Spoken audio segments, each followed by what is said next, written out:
दोस्तों, आज मैं आप लोगों के लिए लेकर आया हूँ क्लास 11th का एक नया चैप्टर। अध्याय नंबर 13 नाम है इसका सीमा और अवकलन, लिमिट एंड डेरिवेटिव्स। दोस्तों, एक लोग ने हमारे पास कमेंट किया था कि सर हमें क्लास 12th का 5वां चैप्टर पढ़ाइए, सीमा और सांतत्यता मतलब सांतत्यता एवं अवकलनीयता पढ़ाइए। तो दोस्तों, उसको पढ़ने से पहले यदि अगर आपको क्लास 11th का ये चैप्टर नहीं पता रहेगा, सीमा और अवकलज, तब तक आप उसमें का एक जर्रा भी कुछ नहीं कर पाएंगे, मतलब उसको छू भी नहीं सकते हैं। वो इतना, देखो चैप्टर बहुत अच्छा है, लेकिन उसको समझने, जैसे कोई भी कार्य करो, जैसे मान लो हमें कोई युद्ध लड़ना है तो उसके पीछे की तैयारियां होती है ना, तो वो एक प्रकार से जैसे उस टॉपिक को आपको पढ़ना है तो उसके पीछे की तैयारी होगी। जैसे अब ये जो है सीमा और अवकलज, ये आपको 11th में एकदम नया टॉपिक पढ़ने को मिल रहा है, अभी तक आपने 10th तक नहीं पढ़ा है इसे। दोस्तों, आज मैं लेकर आया हूँ सीमा और अवकलज, लिमिट एंड डेरिवेटिव्स। तो सबसे पहले हम इसमें किस प्रकार से अध्ययन करने वाले हैं, तो देखो आज तो हमारा लेक्चर 1 है, परिचय रहेगा सीमा और अवकलज का, लेकिन इसमें हम पढ़ने वाले किस प्रकार से हैं। तो देखो, पहले जो 13.1 अध्याय है उसमें हम पढ़ेंगे सीमा। सबसे पहले हम पढ़ेंगे सीमा। क्या पढ़ेंगे दोस्तों? सीमा मीन्स लिमिट, सीमा, ठीक। और उसके बाद जो हमारा है ये 13.1 के समथिंग हम पढ़ेंगे, और उसके बाद जो हमारा अवकलज है, अवकलज हमारा शुरू होगा 13.2 से। जी हाँ दोस्तों, तो सबसे पहले अब बात आती है, जैसे कि सीमा और अवकलज इस चैप्टर को पढ़ने से पहले बात आती है कि व्हाट इज लिमिट। लिमिट आखिर क्या चीज़ है, सीमा आखिर क्या चीज़ है। तो आप लोग हेडिंग लगाइए, सीमा मीन्स लिमिट।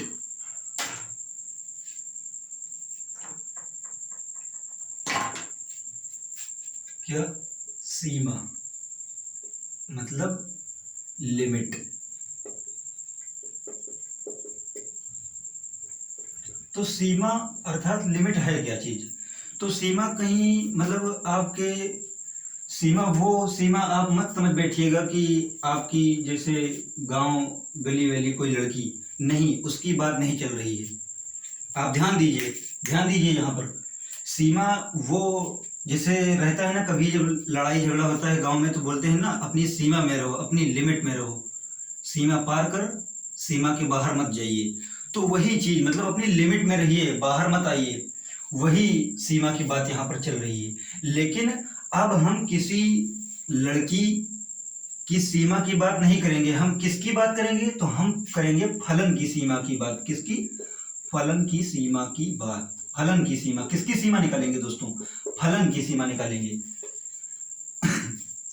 देखो, इस चैप्टर, जो ये चैप्टर है हमारा सीमा और अवकलज, इसमें कुछ क्लास 12th का दूसरा चैप्टर जो है कि संबंध एवं फलन, रिलेशन एंड फंक्शन, उसके भी कुछ कॉन्सेप्ट यूज होंगे। लेकिन यदि अगर उस चैप्टर को नहीं पढ़ा है तो इसमें परेशान होने की कोई जरूरत नहीं, क्योंकि हम बहुत बेसिक से आपको पढ़ाएंगे।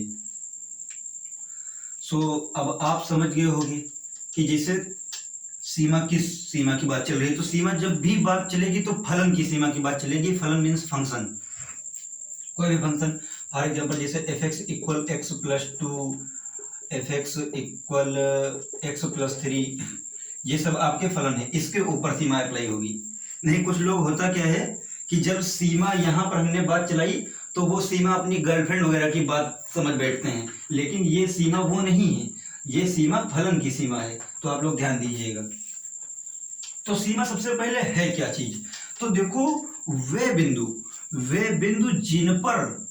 जिन पर फलन का मान निकालना असंभव होता है, जिन पर फलन का मान प्राप्त नहीं किया जा सकता है, उस पर भी सीमा एक ऐसी चीज है जिसकी सहायता से उस पर भी मान निकाला जा सकता है। Yes, that is the limit. यही है आपकी सीमा। जी हाँ, तो ये आपका डाउट क्लियर हो गया होगा कि आखिर सीमा है क्या चीज। तो अब यदि अगर आपसे कोई पूछता है तो आप तुरंत बताना कि सीमा वो है, जैसे कोई भी फलन दिया रहेगा, मान लो कि हमें फलन दिया है f(x) = x + 2, तो इसमें कुछ देखो, x पर फलन का मान और फलन पर मतलब x पर लिमिट का मान, मतलब x पर सीमा का मान और x पर फलन का मान, दोनों बहुत ही अलग बातें हैं। जी हाँ दोस्तों, ये दोनों ही अलग अलग बातें हैं। तो अब आप लोग सीमा समझ गए होंगे कि सीमा मतलब वो है कि जहां पर जिस फलन पर मान निकालना, मतलब जिस बिंदु पर मान निकालना संभव नहीं है, उस बिंदु पर भी मान निकाला जा सकता है, उसे सीमा कहते हैं। तो सबसे पहले आप सीमा समझ गए। अब जैसे क्लास 11th में दूसरा चैप्टर हमने अभी बताया कि संबंध एवं फलन, रिलेशन एंड फंक्शन क्या था, तो उसमें का जैसे मान लो कोई भी समुच्चय, आपने समुच्चय आई होप पढ़ा होगा आप लोगों ने, तो यदि अगर नहीं पढ़े हो तो उसकी भी मैं शुरुआत जल्द ही करने वाला हूँ। लेकिन ऐसे ही थोड़ा मतलब देखो, यदि अगर मैं आपको जो ये आज लेक्चर ले रहा हूँ, यदि अगर ये नहीं भी पढ़ाऊंगा और उसके बाद क्वेश्चन कराऊंगा, तब भी आपको पूरे 100% आपको पूरे क्वेश्चन समझ में आएंगे और आप लोग कहोगे वाह यार मजा आ गया पढ़ने में। लेकिन मैं आपको फील कराना चाहता हूँ टॉपिक को। आखिर जैसे पढ़ने में अलग बात है, लेकिन जब टॉपिक को फील कर लिया जाए तब तो फिर वो अलग बात है। जो सीमा और अवकलज है, ये किसके अंतर्गत आता है, तो इसकी एक ब्रांच है, उस ब्रांच का नाम है कैलकुलस। तो कैलकुलस में फिर जैसे यदि अगर आपने ये चैप्टर नहीं पढ़ा, तो मान लो क्लास 12th में आपने 50% सिलेबस ही नहीं पढ़ा, मैथ का 50% सिलेबस ही आपने नहीं पढ़ा। जी हाँ मेरे प्यारे दोस्तों, तो इस चैप्टर की कितनी इंपॉर्टेंस है ये अभी तो आप नहीं समझ सकते हो, लेकिन जब आप क्लास 12th में आओगे तो इसके ऊपर 5 चैप्टर बेस्ड हैं। सोचिए, मतलब आप कम से कम अपने 20-30 नंबर का भी घाटा कर सकते हैं यदि अगर आप इस चैप्टर को पढ़ना भूल जाते हैं तो। इसीलिए मैंने क्लास 12th के चैप्टर मतलब 5वां चैप्टर पढ़ाने से पहले इस चैप्टर को हम शुरू कर रहे हैं। जैसे मान लो कि हमारे पास कोई समुच्चय ए, आपकी सीमा, जो सीमा कहते किसे हैं, व्हाट इज लिमिट, ये अब आपका डाउट क्लियर हो गया ना। अब इसमें तो आपकी कोई दिक्कत नहीं है। हाँ, नहीं तो कुछ लोग सोचते क्या है कि सीमा की बात चल रही है मतलब पड़ोस वाली सीमा, उसकी बात यहाँ पर नहीं चल रही है दोस्तों, ये ध्यान दीजिएगा। तो मान लो कि कोई समुच्चय हमारा ए दिया हुआ है और कोई समुच्चय हमारा बी दिया हुआ है। एक समुच्चय मान लो हमारा दिया हुआ है ए और ये जो है आर है, मान लो ये आर मतलब रियल नंबर, वास्तविक संख्याएं, और समुच्चय बी दिया है वो भी आर ही है। ठीक, इस तरह आप समझ सकते हो। एक समुच्चय हमारा ए दिया है, उसमें भी पूरी वास्तविक संख्याएं हैं, और एक समुच्चय हमारा बी दिया हुआ है, उसमें भी पूरी वास्तविक संख्याएं हैं। जी हाँ दोस्तों, जैसे वास्तविक संख्याएं क्या होती हैं, तो इसमें 0 होता है, रूट में संख्याएं होती हैं, माइनस में होती हैं, बटे में होती हैं, मतलब जितने प्रकार से आप सोच सकते हैं सभी प्रकार की संख्याएं वास्तविक संख्याएं में होती हैं, बशर्ते सिर्फ सम्मिश्र संख्याओं को छोड़कर, सम्मिश्र मतलब आयोटा वाली संख्याओं को छोड़कर, बाकी जितनी आप माइंड में संख्याएं इमेजिन कर सकते हैं सभी संख्याएं वास्तविक संख्याएं होती हैं। फिर चाहे वो अंडर रूट में हो, चाहे बटे में हो, चाहे अंडर रूट में मतलब अंडर रूट में बटे में हो, चाहे माइनस में बटे में हो, परिमेय अपरिमेय, पूर्णांक, इंटीजर, होल नंबर, सभी संख्याएं वास्तविक संख्याएं का उप समुच्चय है। जी हाँ, सबसे तो जैसे आर है ये आपका पूरी वास्तविक संख्याएं, तो हम यहाँ पर लिख देते हैं, मान लो यहाँ पर ये 0 है, 1, चलो लिख देते हैं। हम सिर्फ इसके बीच की संख्या नहीं लिखेंगे, सिर्फ मेन जो हमें काम है वो लिख देंगे। जैसे 1 2 3, ये मान लो ऊपर की ओर चल रहा है, ऐसे 1 2 3 4, और ऐसे ये अनंत तक इधर गया है और अनंत तक उधर गया, minus infinite and plus infinite. अब ये हो गया आपका 1 2 3 4 5 6, ठीक, ये भी ऐसे चलता चला गया है। अब हमने इसमें एक फंक्शन परिभाषित किया, एफ एक्स। आप लोग जानते हैं ये क्या होता है, ये एक्स होता है। एक्स को कहते क्या है, जैसे ये तो आर है, लेकिन इस जो ये समुच्चय है इसमें इसको मैथमेटिक्स में कहा जाता है प्रांत, मीन्स डोमेन्स, और इसको कहा जाता है परिसर, इसको कहा जाता है मतलब सह प्रांत इसको कहा जाता है, मतलब रेंज। ठीक, तो इसको एक्स से प्रदर्शित करते हैं और इसे वाई या फिर एफ एक्स से प्रदर्शित करते हैं। मतलब हमने कहा कि एक का कॉम्बिनेशन दो, ऐसे बना लीजिए पहले आप। हमने कहा एक का कॉम्बिनेशन दो से है, एक 1 2 से जुड़ा हुआ है, एंड 2 3 से जुड़ा हुआ है, और 3 4 से जुड़ा हुआ है, और 4 5 से जुड़ा हुआ है, इस प्रकार से जुड़ा हुआ है।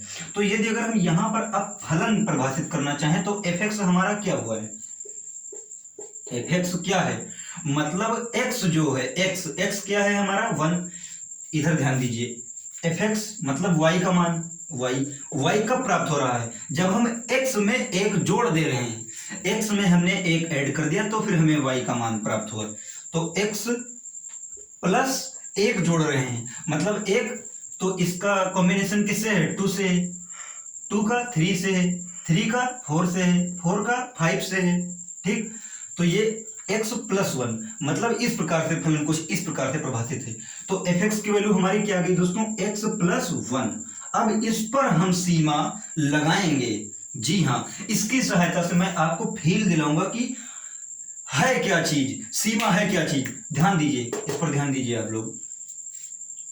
अब यहां पर दिया हुआ है x प्लस 1, जैसे अब चलो हम इसे, इसका ये किस चीज का ग्राफ है, ये एक स्ट्रेट लाइन सरल रेखा का ग्राफ है। ये भी आप लोग जो सरल रेखा स्ट्रेट लाइन चैप्टर है, ये आप क्लास 11th में ही पढ़ोगे, 10वां चैप्टर, तो उसमें और आपका अच्छे से क्लियर हो जाएगा। लेकिन चलो हम इसका ग्राफ बनाते हैं।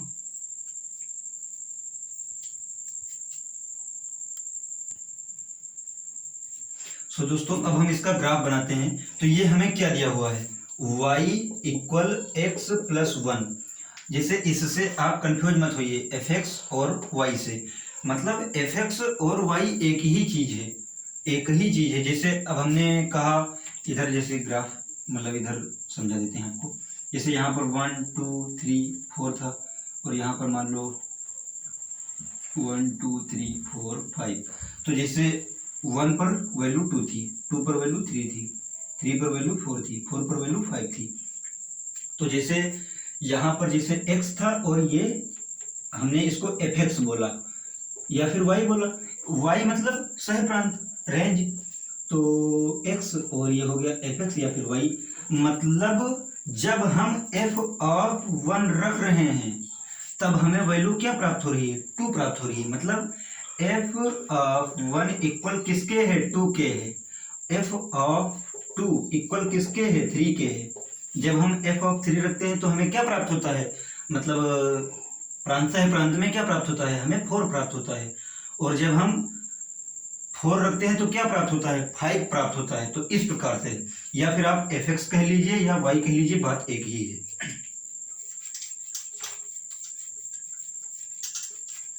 अब हम इसका ग्राफ बनाते हैं, y इक्वल एक्स प्लस 1।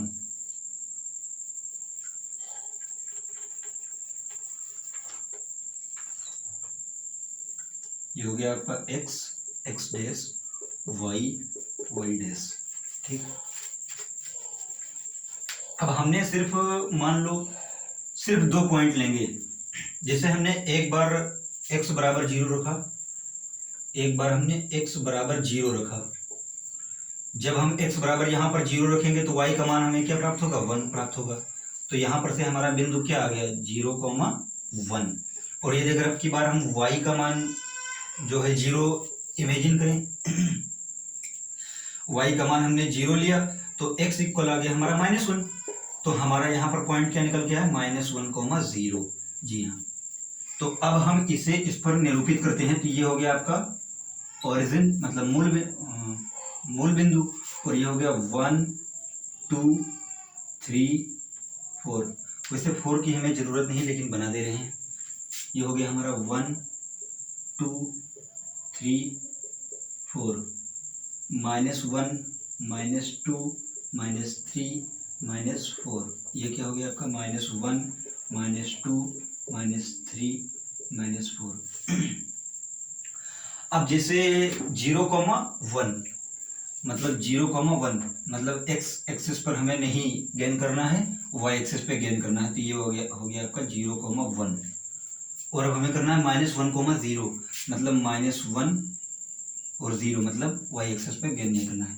तो ये आपको कुछ हमने अभी बताया कि ये सरल रेखा का ग्राफ था। देखिए आप एक सरल रेखा बन गई आपकी, और ये आपका हो गया एफ एक्स इक्वल किसके है, एफ एक्स इक्वल है आपका x+1 के। अब हम देखो, हमने कहा जहां जहां लिमिट वहां वहां फलन, मतलब किस पर सीमा निकालेंगे, कुछ पता है कि बस ऐसे ही बात हवा में ही चल रही है, तो फलन की सीमा निकालेंगे। हम किस पर निकालेंगे सीमा, फलन पर सीमा निकालेंगे। तो देखिए अब जैसे अब इस पर हम एक सारणी बनाते हैं, उससे आपको समझाते हैं।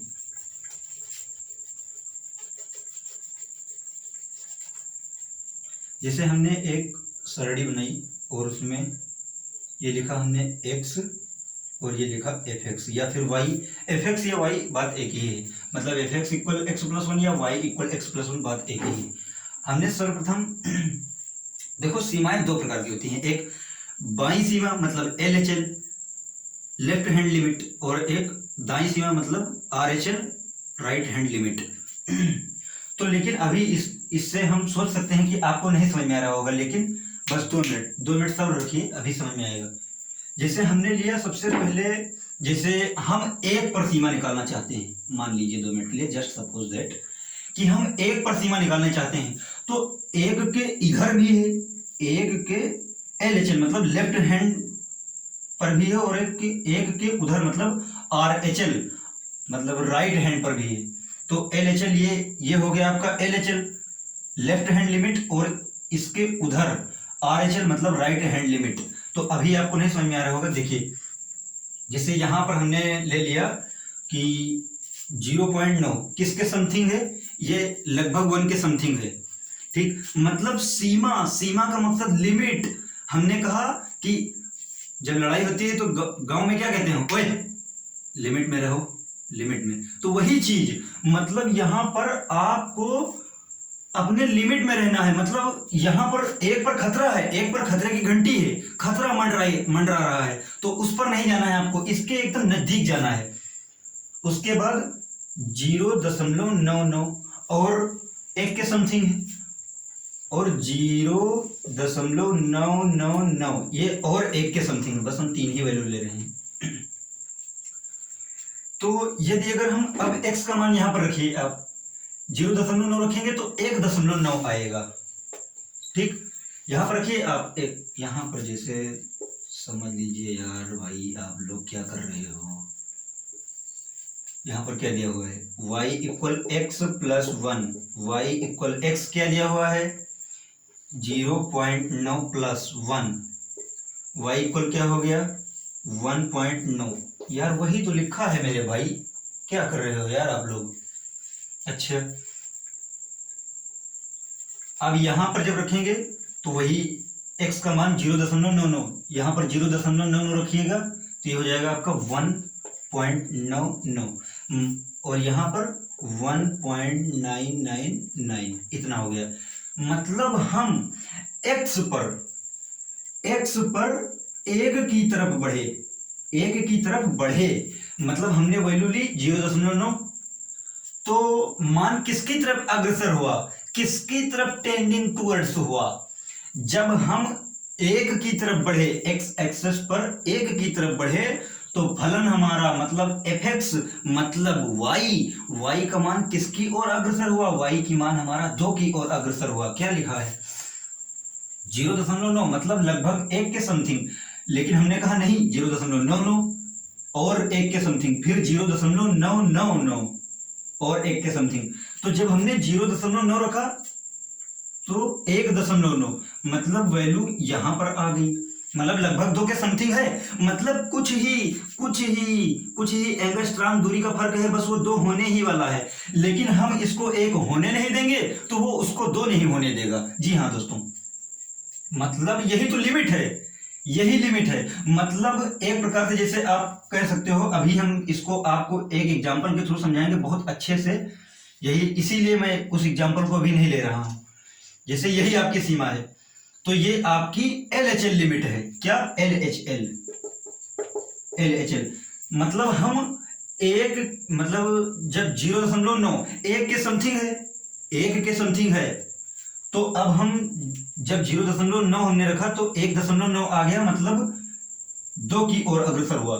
अब यहां पर हमने रखा 0.999, एकदम यहां पर आ गए। इससे कुछ ही क्षण पर, कुछ ही जरा सा आगे बचा है, नहीं तो अभी इसमें छू जाए, लेकिन हम इसको इसमें छूने नहीं देंगे और ये इसमें इसको छूने नहीं देगा। यही चीज है। अब जैसे यहां पर 1.999, अब आप रख दोगे 0.99999, 1000 बार 9, तो वो हो जाएगा 1.99999, 1000 बार 9। यही है आपकी लिमिट। मतलब हमने अभी अभी आपको बताया कि सीमा क्या है। मतलब सीमा हमें यह सिखाती है कि जिस बिंदु पर फलन का मान निकालना असंभव है, सीमा की सहायता से उस बिंदु पर भी मान निकालना संभव हो पाया है। जी हाँ दोस्तों, और सीमा का आज के प्रैक्टिकल लाइफ में बहुत यूज है। मतलब सीमा नहीं, इसकी जो ब्रांच है कैलकुलस, अवकलज, अवकलनीयता, उसका बहुत यूज है। अब देखिए, तो ये आपका 2 की ओर अग्रसर हुआ। किसकी ओर? 2 की ओर। अब इसे आप एक सरणी हम और बनाते हैं, इसमें और समझाते हैं आपको। ये हो गया आपका x और ये हो गया आपका fx। ठीक, हमने, चलो सर आप ले लीजिए वैल्यू 1.01। अच्छा सर, मतलब ये भी तो एक ही के करीब है। 1.01 किसके करीब है? एक ही के तो करीब है। अच्छा, और थोड़ा करीब आइए इसके, तो और थोड़ा आ गए करीब, 1.001 आ गए, फिर 1.0001 आ गए, बस 3 ही मान लेते हैं। अब रखिए यहाँ पर फलन का मान क्या दिया हुआ है, y इक्वल एक्स प्लस 1, तो यहां पर रखिए मान, तो ये हो गया y इक्वल, अब x प्लस 1 है यहाँ पर, x प्लस 1, और x की वैल्यू हमें क्या दी हुई है, 1.01 प्लस 1। अब y इक्वल क्या हो गया हमारा, 1 और 1 2.01, मतलब लगभग ये 1 के करीब थी, ये मतलब 2 के करीब अब जा रही है। हमने 1 से जरा से आगे बढ़ाए, मान लो 1.01 मान लो यहां पर है आपका, यहां पर है 1.01 मान लो यहां पर है। ठीक, और अब हम इससे और छोटी वैल्यू लिया कि 1.0001, तो और थोड़ा आगे आ गई। तो जब हम यहां पर लिया तो 2.01, मतलब मान तब यहां पर था, लेकिन ये था आपका 2.01। अब हमने रखा 1.001, तो ये हो गया 2.001, मतलब और ये थोड़ा आगे आ गया यहां से। तो जिस प्रकार से हम, जैसे अब यहां पर हो गया 2.0001। अब देखिए LHL और RHL लिमिट का क्या आई थी, LHL लिमिट क्या आई थी 2, मतलब 1 की ओर गेन कर रहे थे तो 2 की ओर अग्रसर हो रहा था ना। लेकिन अब हम RHL पर भी हमें 2 ही लिमिट मिली। जी हाँ, जब LHL लिमिट इक्वल RHL की होती है तब सीमा एग्जिस्ट करती है, मतलब तब सीमा का अस्तित्व होता है, अन्यथा सीमा का अस्तित्व नहीं होता है। यदि अगर आप कहीं पर आपको मिलता है कि LHL not equal RHL, then we can say that this point limit is not exist। जी हाँ, तब वहां पर सीमा का कोई अस्तित्व नहीं रहेगा, सिर्फ LHL लिमिट निकाल लोगे, RHL लिमिट निकाल लोगे, बस अपनी ही कहानी कहते रह जाओगे। लेकिन जब सीमा इक्वल रहेगी तब हमें लिमिट एग्जिस्ट करेगी, तब सीमा का अस्तित्व होगा। जी हाँ, तो यही था सीमा। अब हम सोचते हैं कि सीमा आपको वाकई में एक्चुअल में अंदर से फील आया होगा कि सीमा है क्या आखिरकार। चलो हम दूसरा एग्जांपल लेते हैं, एक इसे रब करते हैं।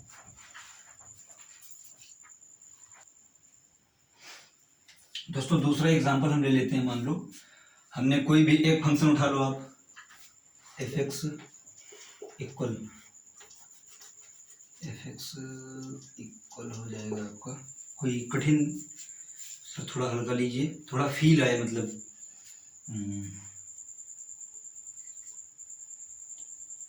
जैसे हमने एक ले लिया x + 2 और एक ले लिया हमने x + 3, सच दैट यहाँ पर मान लो आपका x <1 और ये आपका सच दैट x > या = 1, ये हो गया। इसको पीस फंक्शन बोलते हैं, मतलब जोड़ा युग्म फलन। जी हाँ, तो इस पर यदि अगर आपको जैसे लिमिट समझना हो तो किस प्रकार से समझेंगे दोस्तों? इसमें आपको तकलीफ हुई होगी, हम सोचते हैं, क्योंकि ये चैप्टर अभी हमने आपको नहीं पढ़ाया है और आपने पढ़ा भी नहीं, हम जानते हैं 100%, और इसमें आपको दिक्कत होगी। तो जैसे हम ऐसा करते हैं कि ये एग्जाम्पल ही आपको नहीं बताते हैं, नहीं आपके लिए प्रॉब्लम हो जाएगी, क्योंकि इस प्रकार से फिर सीमा में आप उलझ जाओगे। तो ऐसे ही मान लो छोटा सा एग्जाम्पल और कोई दूसरा ले लेते हैं, मतलब हमने मान लो ले लिया हमने मान लो एफ एक्स इक्वल, ऐसे ही गेन के लिए कर लिया कि एफ एक्स इक्वल x + 4 हमने ले लिया, ठीक। ये भी एक सरल रेखा का ही समीकरण है, और हाँ, जो हमने बताया था वो भी एक सरल रेखा का ही, वो सरल रेखा का समीकरण नहीं था, वो सिग्नम फंक्शन था, चिन्ह फलन। जी हाँ दोस्तों, अब आप लोग जैसे क्लास 11th में जब दूसरे चैप्टर में पढ़ोगे तो सब अच्छे से पढ़ने को मिलेगा आपको। तो इस पर मान लो हम सीमा निकालते हैं एक बार। तो मान लो ये क्या दिया हुआ है, y = x + 4।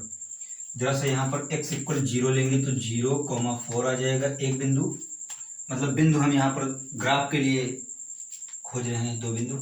अब यदि अगर y = 0 लेंगे तो -4,0 आएगा।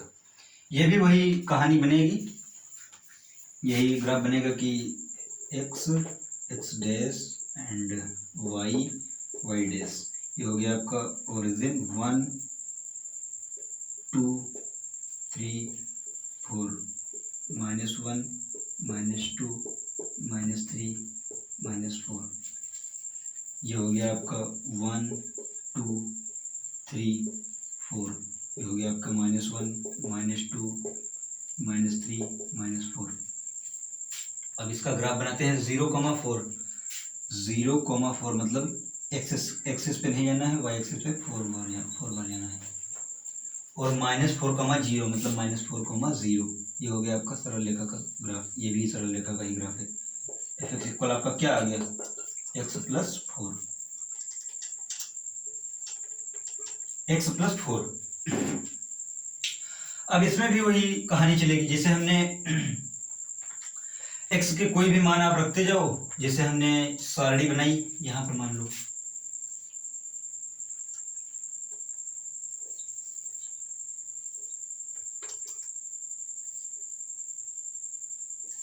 हो गया आपका x एफ एक्स, ठीक।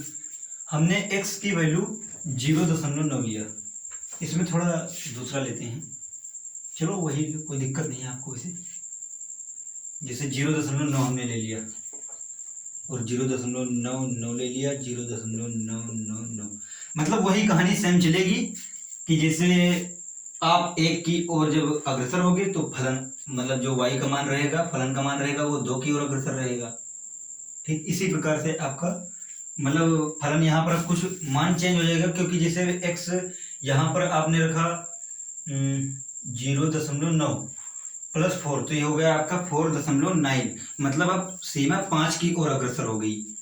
अब जैसे यहाँ पर सीमा किसकी ओर अग्रसर हो गई, 5 की ओर। एक बिंदु आप और बना लीजिए यहाँ पर 5, और यहाँ पर भी आप बना लीजिए 5 -5, और यहाँ पर भी आपका हो गया 5, यहाँ पर भी हो गया -5। उसके बाद जब RHL लिमिट निकालोगे, मान लो हमने 1.9 रखा, तो यहाँ पर 1.9 मतलब 4 और 1 5, 5.9 हो गया, मतलब लगभग 5 के समथिंग आ गई। तब भी आपका 5 के समथिंग, मतलब वही सेम एग्जाम्पल है, बस हम सोचते हैं उस एग्जाम्पल से आपको लिमिट क्या होती है समझ में आ गई होगी। अब जैसे किन बिंदु पर मान निकालना नहीं संभव है, तो वही चीज मैं आपको बताता हूँ।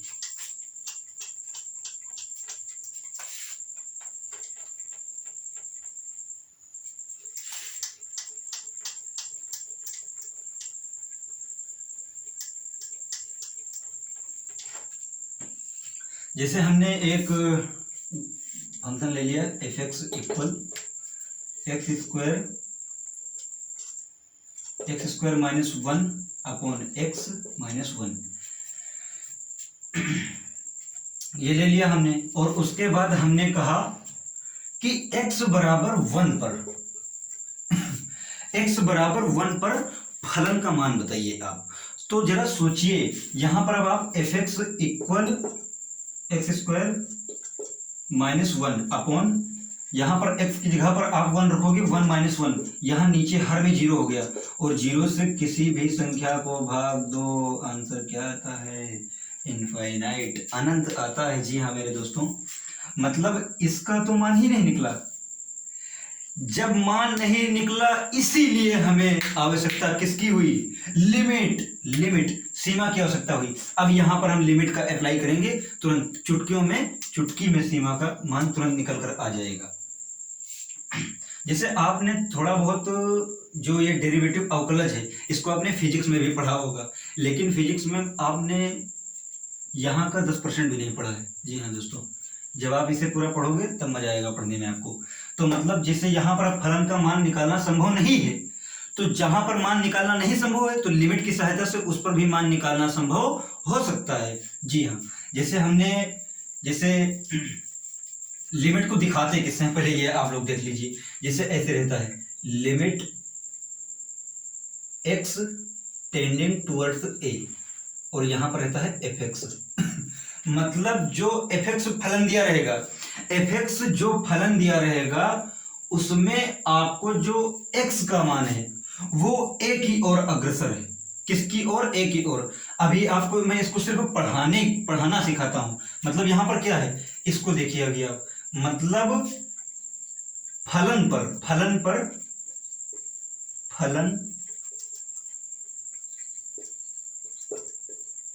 पर x का मान a की और अग्रसर है।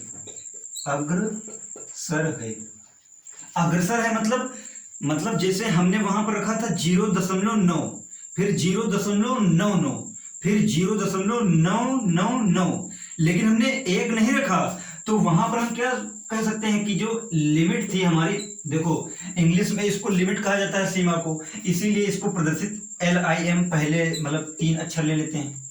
तो लिमिट अब x, इसके जो अब हम कहने वाले हैं, तो x अग्रसित है किसकी ओर?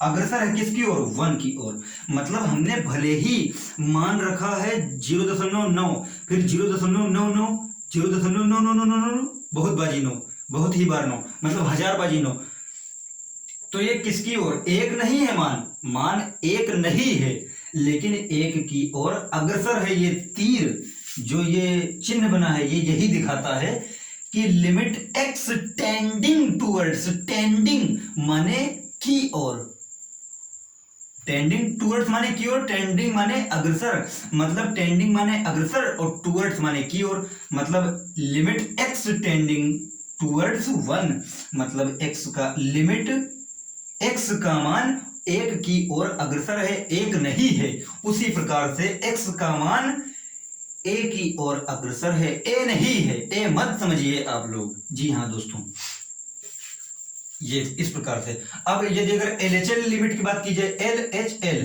मतलब LHL अभी हमने आपको निकाला था कि जैसे ये थी मान लो हमारी कुछ, तो LHL मान लो हमने 1 पर लिमिट सीमा निकाल रहे थे, तो 1 पर ये आपकी LHL थी ना, LHL ये थी और RHL ये थी।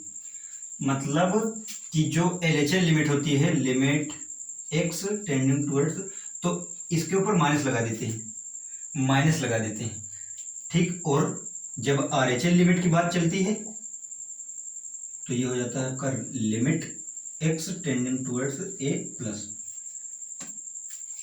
अब आप लोगों को इतना समझ में आया होगा। देखो दोस्तों, ये यदि अगर आपको नहीं समझ में आ रहा तो एक बार ये वीडियो फिर से देखिए, क्योंकि थोड़ा हम गहरे कॉन्सेप्ट की बात बता रहे हैं। हमने कहा ना कि यदि अगर आप ये सब नहीं पढ़ोगे तभी भी आपसे क्वेश्चन हो जाएंगे, लेकिन फिर जब आप जेईई या नीट वगैरह करोगे तब फिर आपसे क्वेश्चन नहीं बनेंगे, तब सोचोगे कि यार ये सब क्या फेस करना पड़ रहा है। तो इसीलिए अब ये हो गया आपका LHL लिमिट, RHL लिमिट, ये बता दिए।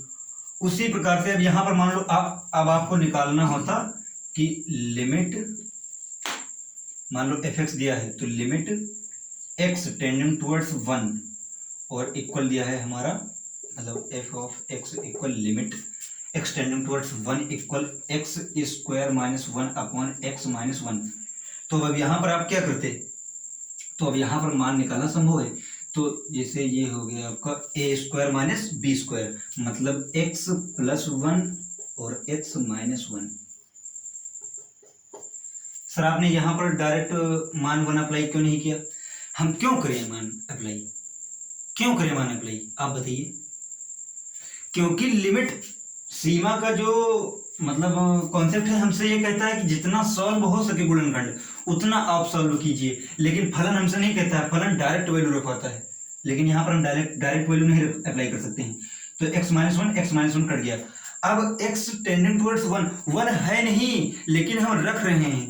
ये सीमा साफ साफ बता रही है, सीमा खुद ही कह रही है कि 1 नहीं है वैल्यू, लेकिन हम 1 ले सकते हैं। लगभग टेंडिंग टुवर्ड्स उसकी ओर अग्रसर हैं, मतलब कहीं ना कहीं सीमा का मान 0.9 या 0.999 या 0.9999 हो सकता है। तो यहाँ पर x प्लस 1 है, तो अब हम लिमिट अप्लाई करेंगे। तो ये हो जाएगा x, मतलब x की जगह पर क्या होगा, तो x टेंडिंग टुवर्ड्स 1, अब 1 यहाँ पर रख देंगे प्लस 1। तो अब लिमिट x टेंडिंग टुवर्ड्स 1 पर फलन का मान क्या आया हमारा, 2 आया। 2 मतलब 2 आया नहीं, लगभग 2 आया है। जी हाँ दोस्तों। तो दोस्तों सोचते हैं कि ये इतनी कथा थी आपको समझ में आई होगी। अब हम इसके ऊपर एक दो आपको एग्जाम्पल करा देते हैं ताकि आपका थोड़ा माइंड रिलैक्स हो जाए। अन्यथा यदि अगर अभी इसमें और थोड़ा कॉन्सेप्ट बताने वाला था कि जो h रहता है फिर वो टेंडिंग हो जाएगा x माइनस a, तो ये सब कल बताएंगे, मतलब अगले लेक्चर में बताएंगे। अब हम इस पर सोचते हैं कुछ प्रश्न करा दें, अन्यथा आप लोगों को दिक्कत होगी। तो दोस्तों इसे रख कर हम आपको प्रश्न बता रहे हैं। तो इसमें से कुछ एग्जाम्पल करा दें ताकि आपके भी माइंड को रिलैक्स हो जाए। तो यहाँ पर दिया हुआ है आपका प्रश्न कि लिमिट x टेंडिंग टुवर्ड्स 1, जहां पर फलन का मान क्या दिया हुआ है, x cube minus x square plus 1। ये कौन सा फलन है आप बताना हमें। ये पॉलिनोमियल फंक्शन है, बहुपद फलन है। जी हाँ। तो यहाँ पर अब डायरेक्ट आपको कुछ करना नहीं है, बस लिमिट अप्लाई कर देना है।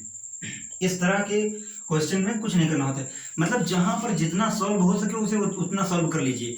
अब यहाँ पर मतलब एक्चुअल में आपका जैसे एक्स स्क्वायर, वहां पर जैसे लिमिट हमने तभी क्या लिया था कि limit x tending towards 1 equal x square minus 1 upon x minus 1। अब यहाँ पर यदि अगर डायरेक्ट लिमिट अप्लाई कर देते तो ये हो जाता आपका 1 माइनस 1 अपॉन 1 माइनस 1, ये हो जाता आपका 0 अपॉन 0, मतलब 0 अपॉन 0। इसको कुछ लोग क्या कर देते हैं, 0 एकम 0 0 एकम 0 इक्वल 1, जो कि बिल्कुल गलत है। ये होता ही नहीं है ऐसा। 0 अपॉन 0 ये अनिर्धारित रूप है, मतलब इसका कोई निर्धारण अभी तक संभव नहीं हो पाया है। तो इस प्रकार से मतलब इस रूप में सीमा नहीं होनी चाहिए। यदि अगर इस रूप में आ गया है, आपका तुरंत लिमिट अप्लाई करने पर इस रूप में आ जा रहा है 0 अपॉन 0, तो उसका मकसद है कि आपको और उसे थोड़ा सरल करना चाहिए जो दिया हुआ फलन है आपका। ठीक, आप देखिए। तो यहां पर आप डायरेक्ट मान अप्लाई कर सकते हैं। तो जैसे x टेंडिंग टुवर्ड्स 1 है, x टेंडिंग टुवर्ड्स 1, तो हम जहां जहां x है वहां पर 1 रख देंगे। यदि अगर x टेंडिंग टुवर्ड्स 2 होता तो जहां जहां x था वहां पर 2 रखते।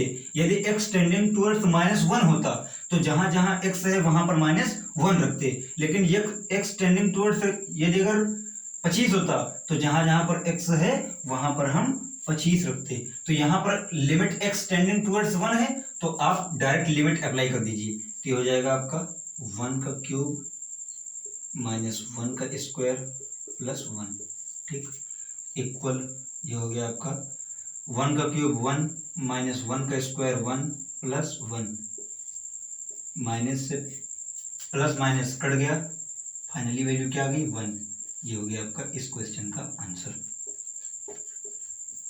अगला प्रश्न,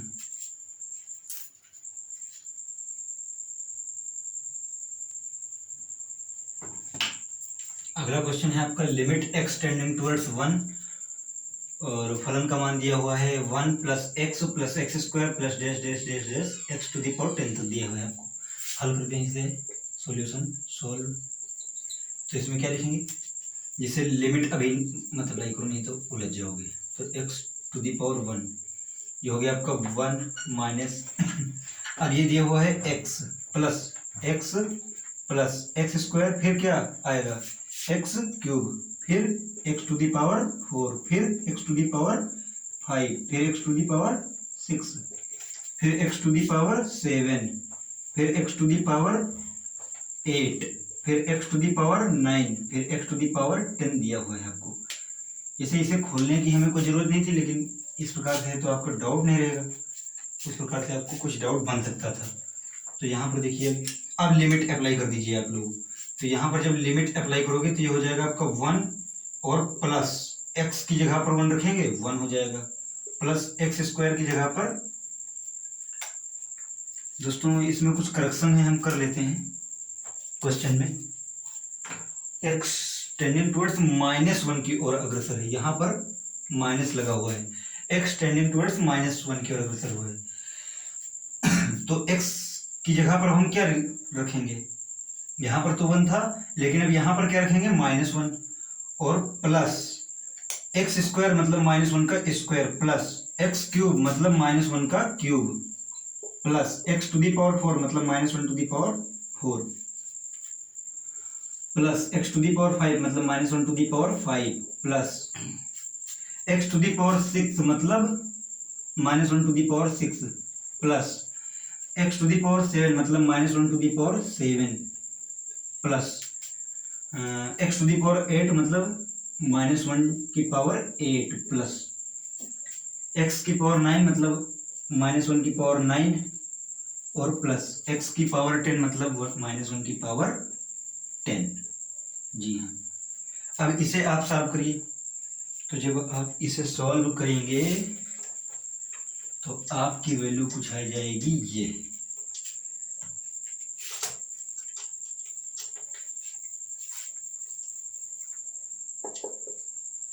तो ये हो जाएगा आपका 1 और ये आपका आया है -1, ये आपका आएगा +1, फिर ये आएगा -1, फिर ये आएगा +1, फिर ये आएगा -1 +1 -1 +1। इस प्रकार से आपकी वैल्यू आएगी -1 +1, ऐसे आएगी, करके देख लेना आप। -1 से +1 plus minus plus minus plus minus plus minus, मतलब माइनस ने प्लस को देख लिया अर्थात काट दिया। माइनस से प्लस कैंसिल हो जाता है, तो आपकी फाइनली वैल्यू क्या है 1। इसका आंसर क्या हो गया 1, इसका आंसर हो गया फाइनली आंसर। सो दोस्तों आज का लेक्चर मैं यहीं पर रखता हूँ और आशा करता हूँ कि आप लोगों को ये सेशन समझ में आया होगा, ये लेक्चर समझ में आया होगा। यदि अगर आपको ये वीडियो पसंद आया है तो आप इस वीडियो को लाइक शेयर तथा सब्सक्राइब जरूर करें और अपने मित्रों के साथ शेयर करें। धन्यवाद। जय हिंद दोस्तों, जय भारत।